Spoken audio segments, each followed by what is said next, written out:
هي على الغاية الديمقراطية العبد كما يتغنى.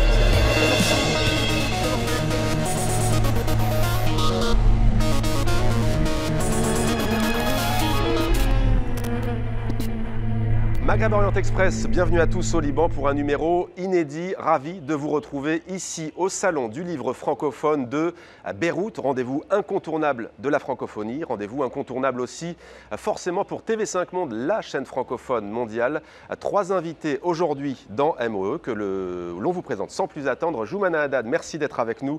Vous êtes écrivain, poète, vous êtes notamment l'auteur de Superman et Tarab, livre que voici et qui a fait couler beaucoup d'encre en Méditerranée. Nous allons bien entendu y revenir. Avec nous également Mazen Kerbaj, bienvenue à vous. Vous êtes musicien, trompettiste très exactement. Vous êtes également dessinateur, auteur de BD.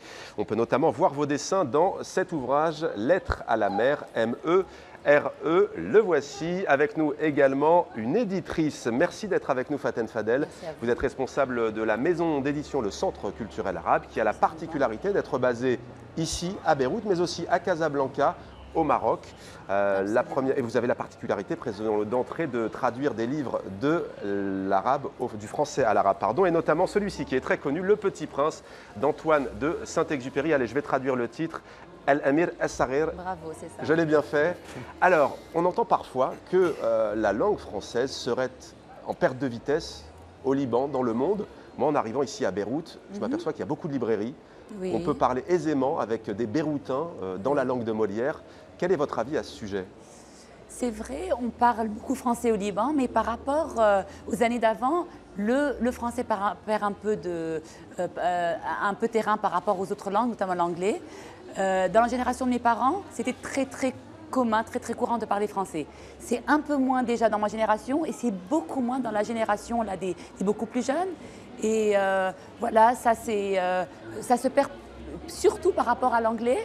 Je pense notamment à d'autres pays du monde arabe. Ça s'arabise peut-être un peu plus, mais le Liban, on sent plutôt que ça se perd par rapport à l'anglais. Et voilà. Joumana Haddad, à ce sujet, c'est plutôt en effet, arabisation, une anglicisation? Je pensais à mes deux garçons, par exemple, qui de loin préfèrent l'anglais au français. Il faut que j'insiste chaque soir pour qu'ils apprennent leur leçon de français. Ils me disent c'est trop difficile, l'anglais c'est plus facile. En fait, c'est pas la facilité, c'est le fait qu'ils l'entendent partout et qu'ils l'utilisent sur Internet. Il y a les films, la musique et donc... À la limite, parfois c'est pédant. Elle parle très bien français, she's Frenchy. Donc ça commence un petit peu à devenir même un peu comme ça. Élitiste, on va voilà, dire, élitiste, c'est ça. Exactement. Mazen, quel est votre avis à ce sujet? Moi, mon fils, c'est le contraire. Il parle quasiment pas arabe, c'est un francophone accompli. Ah ben voilà. Mais l'anglais rentre très facilement, bien sûr, avec les films, avec tout ça. Mais je pense qu'au Liban, il y a une grosse cassure qui s'est passée après la guerre. Enfin, c'est mon analyse rapide. Mais il y a vraiment une... c'est quasiment, comme tu disais, on appelle ça un Frenchy coucou, c'est-à-dire un type qui parle que français et c'est un peu élitiste, c'est un peu bourgeois de Beyrouth. Ouais. Alors il y a une fresque ici qui fait 16 mètres de long, on peut voir vos dessins, vos créations, c'est un carnet intime. Vous avez choisi le français justement pour vos créations, pourquoi? Oui, c'est une langue que j'aime beaucoup depuis que je suis petit, je lis beaucoup en français, c'est-à-dire les livres français bien sûr, la bande dessinée franco-belge, puis après même des livres en allemand, je les lis traduits en français, pas en arabe. C'est une langue que j'aime beaucoup et en grandissant, j'ai tellement lu de bandes dessinées franco-belges, donc en français, que pour moi, c'est quasiment la langue de la bande dessinée. Ça m'a pris très longtemps pour faire mes premières BD en arabe, en fait. C'est il y a quelques années où j'ai commencé, je me suis libéré un peu du français. Alors, Faten Fadel, Fadel, ça diffère un peu d'un quartier à l'autre aussi, ça c'est très important. Il n'y a pas Il y a des un nuances. Beyrouth ou un Liban, absolument. Alors, pendant très longtemps, pendant des dizaines d'années, il y a eu des dizaines, des centaines d'auteurs originaires de pays arabes qui venaient à Beyrouth pour échapper à la censure dans leur propre pays. Est-ce qu'on peut encore aujourd'hui parler de refuge en la matière? Est-ce que le Liban fait encore figure de refuge en la matière? Je dirais que c'est un pôle très important de l'édition dans le monde arabe. C'est le Caire a une position plus ou moins comparable, mais Beyrouth reste une plateforme très importante dans le monde de l'édition. Effectivement, beaucoup d'auteurs arabes vont publier chez nous. Donc, nous, par exemple, nous couvrons tout un éventail de nationalités arabes dans notre catalogue. Du Maghreb notamment, on l'a dit, Maroc, Algérie, Tunisie. Mais ce n'est pas Tunisie. unique au Centre culturel arabe. C'est commun au Liban, parce que, bien évidemment, on a une liberté de ton, une liberté d'expression qui est connue au Liban. Mais il n'y a pas que ça. le Liban est une excellente plateforme aussi logistique. C'est bien beau de sortir un livre, il faut le commercialiser, il faut le faire parvenir à ce lecteur arabe qui n'est pas situé dans une seule zone géographique. Nous avons plus de 20 pays arabes de par le monde, il faut le faire parvenir. Donc le Liban distribue et commercialise tous les livres en langue arabe vers ces pays-là. Et on est très présent aussi dans les salons du livre, qui sont des événements très très prisés dans le monde arabe. Donc on va vers ce lecteur, on va vers cet intellectuel arabe, on fait connaissance aussi. Il y a d'ailleurs le salon d'Alger qui a ouvert ses portes vendredi. On salue Alger, beaucoup de gens. Et il y a le salon de Tunis en ce moment. Et le salon de Tunis en ce moment. Exact. Joumana Haddad, vous, ce livre, Superman est arabe, a été traduit, il a d'abord été publié en anglais avant d'être traduit en français et très prochainement, ces prochains jours, il sera disponible en langue arabe. Pourquoi ce circuit entre guillemets ? En fait, ça dépend. Moi, je me laisse aller en général à l'idée avec laquelle le livre arrive. Donc, j'écris surtout de la poésie en arabe, mais j'ai aussi publié des livres en français directement, en espagnol, en italien et en anglais. Et dans le cas de J'ai tué Shahrazad et de Superman est arabe, qui sont deux essais sur la situation de la femme. Confession d'une femme arabe en colère, c'était voilà. en 2010. Et donc, voilà, les idées sont arrivées en anglais. Je me suis abandonnée parce que je savais que j'allais plus tard les publier en arabe parce que mon lectorat le plus important est quand même oui, mais justement, pourquoi pas l'avoir fait en arabe? Est-ce qu'il y a des thèmes trop sensibles? Par exemple, vous ne mâchez pas vos mots en général, hein, vous dites ce que vous pensez. C'était pas du tout pour échapper à une censure ou pour esquiver la polémique, la controverse? Non du tout, puisque le fait qu'il y ait toujours cette décision de le publier plus tard en arabe, donc c'était pas pour moi une façon de fuir la confrontation avec la langue arabe qui n'accepte pas nécessairement tranquillement ce que je veux lui faire dire. C'est-à-dire toute cette transgression des tabous que je lui fais subir, je suis sûre que ce n'est pas une fuite. D'ailleurs, j'ai déjà fait cette fuite lorsque j'ai commencé à écrire en français. Il y a longtemps, j'avais 12 ans, j'écrivais mes poésies en français. Et je croyais que c'était parce que c'est une langue maternelle pour moi, alors que j'ai découvert plus tard que là, il y avait de la lâcheté, il y avait de la peur. Et c'est à ce moment-là que j'avais pris la décision d'écrire désormais en arabe. Mazen Kerbaj, vous, j'ai vu certains de vos dessins, vous n'avez pas froid aux yeux. Est-ce que vous vous posez la question de la censure? Est-ce que je vais créer un malaise? Est-ce que je vais avoir des problèmes? Ou est-ce que vous dites je suis libre et je le reste? Créer un malaise, c'est ce que je recherche tout le temps. Je commence par là, comment je vais créer un malaise. C'est le but même. Voilà. La censure, c'est... en fait, les seules censures que j'ai eues au Liban, c'est des censures de rédacteur en chef. Je n'ai jamais été censuré par la vraie censure. Alors précisons, je leur en veux un peu. Je n'arrive pas à croire qu'on ne m'a toujours pas censuré. Je ne peux même pas... Certains de vos dessins sont publiés dans le supplément mensuel de L'Orient le jour, c'est L'Orient littéraire. Alors, ça ne veut pas dire que c'est là que vous avez été censuré, mais vous, quand vous faites vos dessins, donc justement, vous voulez susciter la controverse, comment vous réagissez quand il y a une censure? Écoutez, en France, on connaît bien un peu cette ligne de Harakiri, l'hebdo bête et méchant. Charlie Hebdo. Avant Charlie Hebdo, oui, après Charlie Hebdo, à l'époque de Réserve, tout ça, et c'est vraiment un humour au vitriol. Et au Liban, il y a plein de tabous, donc que ce soit les relations entre hommes et femmes, que ce soit la religion, que ce soit toutes sortes de trucs. Et dans l'Orient littéraire, c'est un peu plus facile de ne pas se faire censurer parce que c'est en français. Mais quand je publie en arabe, notamment dans Al-Akhbar, pendant longtemps, le rédacteur en chef, enfin le directeur de la page culturelle, qui est Pierre Abissar... Mais là, c'est pas de la censure, alors c'est de l'autocensure finalement, non, mais lui était très fort. Qui est universelle. Mais lui, il me disait, moi, je ne vais jamais te censurer. Et c'est comme ça qu'il m'a embauché, parce que je disais, moi, j'ai arrêté les journaux. D'accord. Il m'a dit, et je te défie de pouvoir être censuré par la censure. Genre, vraiment, lâche-toi. Oui. Et là, je me suis lâché, et vraiment, j'ai fait des trucs... je comprends toujours pas comment c'est passé. Mais en fait, en même temps, c'est des trucs vraiment, au niveau social, vraiment, je suis très, très méchant. Mais je ne vais pas dans le terrain politique, ça ne m'intéresse pas du tout. Nous sommes au salon du livre francophone de Beyrouth au Liban. Alors des dessins, des mots, donc des livres aussi, il faut bien pouvoir les éditer, Faten Fadel, mais aussi de la musique. Certains d'entre vous les connaissent déjà, d'autres vont les découvrir aujourd'hui dans Maghreb Orient Express. Il s'agit de Machoa Leila, leur album s'appelle Raasouk, ils t'ont fait danser, je crois, c'est bien ça. Absolument. Voici le reportage d'Anaïs Renevier, elle est partie à leur rencontre.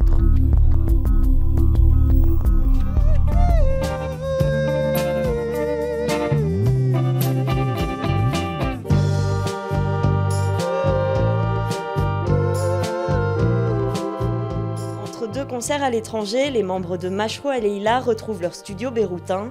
Depuis cet été, ils présentent leur nouvel album, Rassouk, enregistré à Montréal, un changement d'air qui était nécessaire. On trouve qu'on devait s'isoler d'une certaine façon pour pouvoir nous donner à 100% dans la musique. Parce qu'ici, chaque 2 minutes, il y a le téléphone qui sonne, il y a notre famille et nos amis, donc on n'est pas vraiment dedans et concentré. Dès leur début, les Mashrou et Leila font parler d'eux en brisant les tabous. Le chanteur n'a pas hésité il y a quelques années à annoncer son homosexualité, mais son engagement ne saurait se limiter à ce coming out peu courant dans la région. Corruption, droits des femmes, drogue, le groupe se fait la voix des préoccupations de sa génération. Ça fait 5 ans que le groupe existe, mais pour une raison que j'ignore, l'homosexualité est toujours le sujet sensationnel. Oui, le groupe s'intéresse aux questions de genre en général, mais pas seulement à l'homosexualité, aux droits des femmes également. Mashrou et Leila, c'est avant tout une bande de copains qui se sont rencontrés à l'université américaine de Beyrouth au détour d'une petite annonce. Si l'un d'entre eux vit aujourd'hui entre le Liban et l'Angleterre, le groupe n'envisage pas pour l'instant de s'expatrier.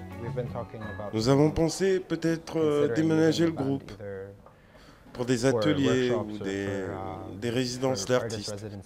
Mais pour l'instant, le plus pratique pour nous, c'est de rester ici. On est installé ici et on a tout ce qu'il nous faut. Ici et là, le groupe puise ses influences musicales sans penser aux frontières et écrit au fil des jours l'histoire de ce projet d'une nuit, en arabe, Mashrou et Leila. Joumana Haddad, on imagine que ça vous parle, la défense des minorités sexuelles, les rapports hommes-femmes dans la société libanaise, mais aussi en Méditerranée et partout dans le monde. Est-ce que vous, ces tabous, vous les traitez sans aucune inquiétude ou est-ce que vous dites qu'il ne faut pas que je dépasse certaines lignes rouges ? Ah non, je ne m'impose aucune censure. Je pense que c'est la raison d'ailleurs pour laquelle mes parents, qui me connaissent très bien, sont toujours inquiets parce qu'ils savent que je manque... j'ai pas le bouton d'alerte dans ma tête. Pourquoi votre plus grand ennemi semble être la religion ? Parce que c'est l'un de mes problèmes, c'est l'un de nos problèmes, je dirais. C'est pas un problème personnel. Parce que tant que le Liban n'est pas un pays ne sera pas un pays laïque, on ne peut pas vraiment parler des droits des minorités sexuelles, des droits des femmes, de l'égalité, de toutes ces thématiques en bonne et due forme. C'est juste en discuter sans parler du vrai, de l'éléphant dans la chambre qui est la religion est juste une façon de caresser ou bien de négocier avec l'état des choses qui existe. Faten Fadel, sur la religion par exemple, c'est un sujet qui fait débat depuis les printemps arabes, depuis les soulèvements en Tunisie, en Égypte, puis ensuite en Syrie. Quel est votre regard à ce sujet ? Pour moi, ça fait partie du domaine du privé. Autant que possible, c'est une question qui devrait rester dans cette sphère-là. Alors, bien sûr, la censure s'applique peut-être plus à ce genre de sujet, mais il n'y a pas non plus une seule censure dans le monde arabe aussi. Il y a différents niveaux de censure. Donc, on essaye autant que possible d'aborder certains sujets avec courage, avec une ouverture d'esprit, avec des idées nouvelles. Madame Kerbaj ? Oui, la religion. Écoutez, c'est un très vaste sujet. Je pense que c'est le problème. Joumana disait c'est un de nos problèmes. Pour moi, c'est le problème principal du monde entier, pas du Liban. Alors au Liban, c'est exacerbé et dans les pays arabes avec toutes ces différences. Et on voit très bien, exemple à l'appui, comment elle sépare les gens plutôt que de les rapprocher. Sur le machisme, vous consacrez un chapitre dans Superman est arabe. C'est aussi un de vos sujets de prédilection. Vous appelez de vos voeux à réinventer une masculinité arabe. Oui, une masculinité plus positive. Je dirais même universelle, pas seulement arabe, parce que depuis que le livre est sorti dans plusieurs pays, j'entends de partout ah, mais il n'est pas seulement arabe, il est aussi français, italien, argentin. Donc les machos, ils sont partout malheureusement. Pour vous, c'est un signe de faiblesse, le machisme ? Ah oui, bien sûr. En fait, c'est un manque de confiance en soi que démontre l'homme en voulant comme ça prouver sa force et son pouvoir de contrôle contre les femmes. En même temps, je ne me sens pas visée en vous lisant, bien entendu, mais on a le sentiment que l'homme serait responsable de tout. Mais les femmes perpétuent constitue aussi Ah oui, l'école, mais je finalement, la maman, responsabilise. la sœur. Je responsabilise dans ce livre surtout les femmes. Parce que quand on pense aux mères qui, jusqu'à maintenant, lorsqu'elles sont enceintes par exemple, préfèrent avoir des garçons et pas des filles, lorsqu'on pense aux mères qui éduquent leurs garçons à devenir des machos comme des petits dieux et leurs filles à ne rêver que de mariage au lieu de les pousser à avoir des ambitions, des rêves, etc., à être indépendantes, alors on sait que la moitié du problème, c'est les femmes. D'ailleurs, il y a beaucoup de femmes machos, il y a des femmes patriarcales, tout comme il y a des hommes féministes, j'en suis convaincue. Mazen Kerbaj, vous, est-ce que c'est un sujet que vous traitez justement, le machisme en Méditerranée et dans le monde? Je me définirais comme un macho féministe en fait. Un macho c'est un peu féministe. bizarre. Non, c'est un problème énorme, mais dans mon travail, non, c'est pas un truc. Enfin, si, ça peut passer, mais je tape autre part. Alors vous avez un dessin qui a beaucoup fait parler récemment, c'est Ils sont partout. Est-ce que vous pouvez nous expliquer en quelques mots ce dessin? Ils sont partout. C'est les émigrés syriens en fait au Liban. C'est deux tantes d'Ashrafi, comme on les appelle, deux vieilles bourgeoises qui discutent de ça. Et bon, ça gêne un peu parce que c'est vraiment la discussion de tout le monde. Avec des gens très racistes, avec d'autres pas racistes du tout, mais qui disent bon, il y a 1 million de Syriens, on est 4 millions. Et les réfugiés syriens, oui, c'est ça. Les réfugiés syriens, et puis c'est vraiment le discours de tout le monde. Et puis bon, dans le dessin, ces gens, ils sont vraiment partout. J'en vois même au club, et ça devient trop gros. Il y a un autre dessin aussi qui est assez frappant, c'est les révoltes arabes vues du nombril libanais. Ah oui, je ne me rappelle même plus de celui-là. Alors comment elles sont vues mais ces c'est un révoltes? bon titre. Elles sont vues un peu, c'est quoi? C'est de la jalousie? C'est le fait de dire Je crois finalement... qu'on finit C'est par même dire, plus oui, dur, on je n'est crois même que pas vous un dictateur, on n'est même pas capable de se mettre sur un dictateur pour le descendre quoi, au Liban. On n'a même pas cette chance. Et les encore Libanais plus étaient un peu compliqué, furieux, genre peut-être. merde, on est en train d'être relégués, on a ni une guerre, maintenant ni rien, et puis dans les nouvelles, on est en train... Du coup, on a un pays très stable. Et je trouve ça... Oui. En même temps, vous avez super. payé le prix de l'instabilité et des soulèvements et des révoltes. Justement, aujourd'hui, dans le contexte actuel des choses, avant on m'appelait pour me dire est-ce que ça va, ça se passe bien? Là, du coup, on appelle les gens. Donc ça, pour nous, c'est très nouveau quand même. Oui. Une artiste me disait hier, lorsqu'il y a quelques mois, il y a eu une situation tendue par rapport à l'actualité syrienne avec des attentats, voitures piégées, etc., que les expositions connaissaient un certain succès. Est-ce que finalement le monde de l'art, les salons comme celui-ci ici, les expositions de peinture peuvent être une respiration pour les Beyrouthins? Je ne pense pas que les Beyrouthins aient besoin de ça. C'est une ville quand même qui est très vivante, Beyrouth, extrêmement vivante. On va avoir un attentat la veille à 5 h de l'après-midi, les gens seront dans les rues le lendemain en prenant des cafés dans les rues. Je pense qu'on est blasé. Moi, je pense que c'est pas blasé, oui, c'est du fatalisme, Voilà, mais on n'est pas blasé, mais on est quasiment habitué à vivre avec ça. C'est ça. Et ça fait partie de notre nous quotidien. énerve, quoi. Mais on ne peut pas se dire, bon, il y a eu un attentat, je vais rester 2 mois à la maison. Parce qu'il y a tellement de facteurs parfois déstabilisants que si on va suivre chaque événement dans l'actualité, on va finir par ne plus rien faire, par rester à la maison. Et ça, c'est très triste quand même. Il y a beaucoup de... Je pense que ça, les Libanais ont assimilé et c'est une très belle réaction. On est là pour vivre, on ne va pas arrêter de sortir ou de vivre parce que le contexte est compliqué. Oui, mais malheureusement, ça devient un peu un prétexte, ça, parce qu'il y a la maladie de l'indifférence aussi. Oui. Parce qu'il y a beaucoup de gens au Liban qui pensent que tant que leur vie va bien, tant que c'est à Tripoli, on s'en tant que c'est fout, pas à tant que Beyrouth, c'est tout à va bien. Tripoli. Et là, je pense que ça, on exagère un peu cette tendance à dire ah non, nous sommes des survivants, etc. Ça devient de l'indifférence et là, c'est vraiment moche. Ça devient en fait la mémoire très courte. Ah oui. On aime bien oublier tout ce qui s'est passé, c'est-à-dire on pleure les morts, les martyrs d'aujourd'hui, parce que tout le monde est martyr quand on meurt au Liban. Hein. Mais pour rester sur ces printemps arabes, à mon tour à la limite de provoquer, on pourrait dire par rapport à votre dessin que les Libanais, voire les Algériens ou d'autres qui nous disent nous on a connu l'incertitude, on ne veut pas reconnaître ça, rebasculer dans la violence, est-ce qu'ils n'ont finalement pas tort quand on voit la situation en Syrie? En Égypte elle est tout autre, mais il y a quand même le retour des militaires au pouvoir. Jouman Haddad, ces printemps arabes, pour vous aujourd'hui, le bilan il est comment? Tout d'abord, il faut arrêter de les appeler des printemps. Oui. À mon avis, c'est vraiment, c'est pas le mot qu'il faut. Évidemment, il y avait besoin d'une transition, il y avait besoin d'un changement. Le changement s'est fait, mais on ne peut pas du tout dire que c'est un changement vers le mieux. On est coincé entre 2 monstres, là, entre le monstre de la dictature et le monstre de l'extrémisme religieux qui n'est pas du tout mieux.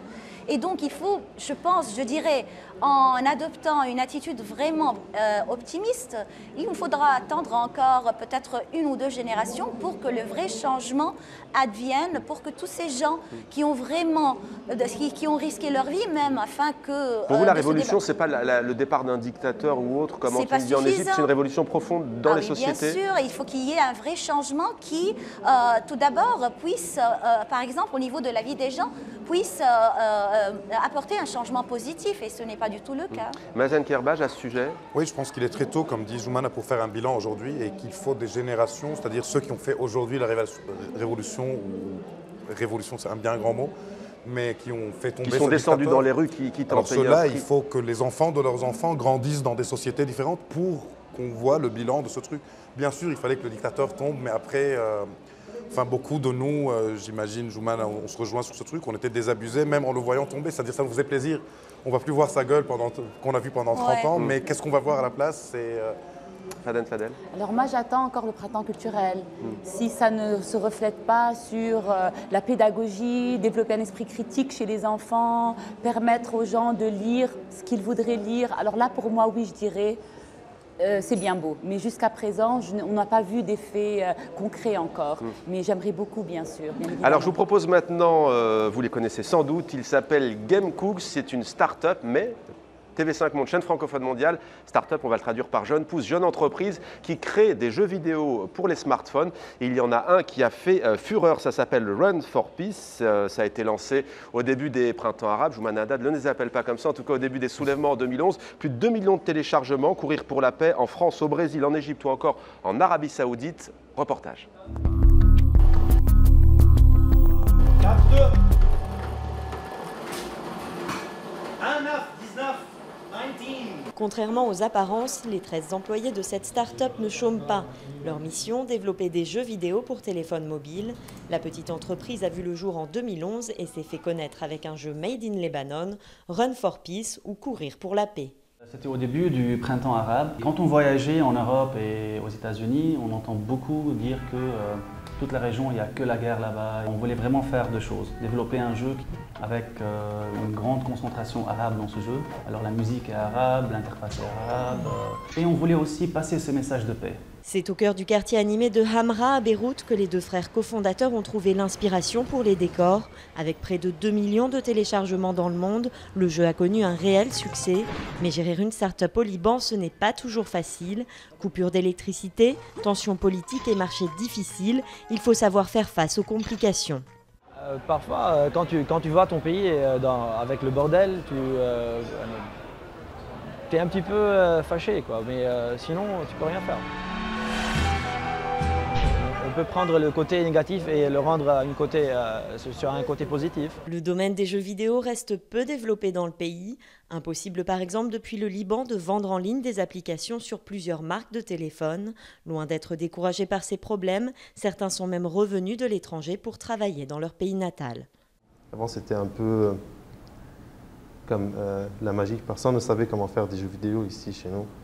C'était une éducation personnelle et maintenant ça devient un peu plus répandu. C'est ce qui me pousse ici. C'est tellement jeune que je peux faire quelque chose. La motivation de cette équipe libanaise ne s'arrête pas là.